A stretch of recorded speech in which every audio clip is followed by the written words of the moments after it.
সকল আন্দোলন সংগ্রাম কিংবা দাবি আমাদের এই আন্দোলন করে এই ফ্যাসিস্ট সরকারের কাছ থেকে আমরা নিতে পারি নাই, কিন্তু এই সরকারের কাছ থেকে আমাদের যেভাবে হোক নিতে হবে।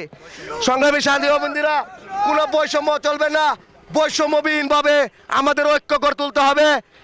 বর্তমান সরকারকে আমাদের পক্ষ থেকে বিনীত দাবি করছি যে আপনারা অতি তাড়াতাড়ি আমাদের পে স্কেলকে ঘোষণা করুন।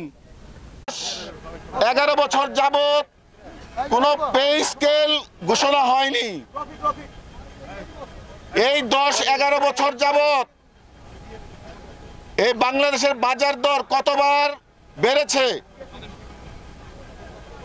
এই বাজার দরের সাথে সঙ্গতি রেখে আমরা যারা রেল কর্মচারী তথা সারা বাংলাদেশের যত সরকারি কর্মচারী আছেন তারা কিভাবে চলেন,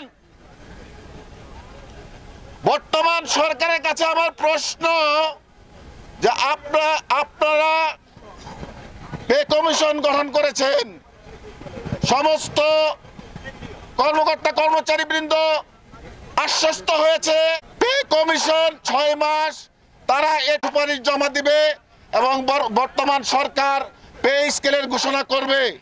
এটাই হচ্ছে নিয়ম। এই নিয়মটাই আমরা এতদিন ধরে জেনে আসছি, কিন্তু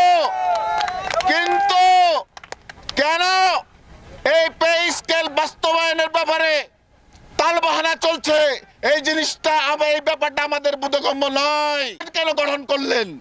পে কমিশন গঠন করার পরে এই বাংলাদেশের বাজার বিভিন্নভাবে আন্দোলন করা হচ্ছে, যে আন্দোলনে আমরা সমগ্র বাংলাদেশের সরকারি কর্মচারীরা একত্রিত হয়ে এক প্ল্যাটফর্মে একসাথে একটাই দাবি আমাদের, সে দাবি হচ্ছে আমাদের ন্যায্য দাবি। আমাদের কোনো ভিক্ষা না যে এটা আমাদেরকে, তাদের করুণা না যে আমাদেরকে তারা দান করবে, এটা আমাদের অধিকার। 2015 সালে পে স্কেল ঘোষণা হয়েছে, তারপরে অলরেডি আপনার 10 বছর অতিক্রম হয়েছে, আমাদের কোনো পে স্কেলের অবস্থা কোনো খোঁজ খবর নেই।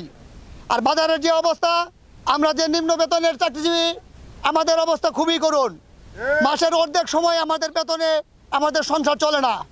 তার মধ্যে বাবা মার চিকিৎসা, বাচ্চাদের স্কুলের ভর্তি ফিস, মাস্টার টিউশনির ফি, এগুলো দিতে আমাদের ঋণ করে চলতে হয়। বিদায়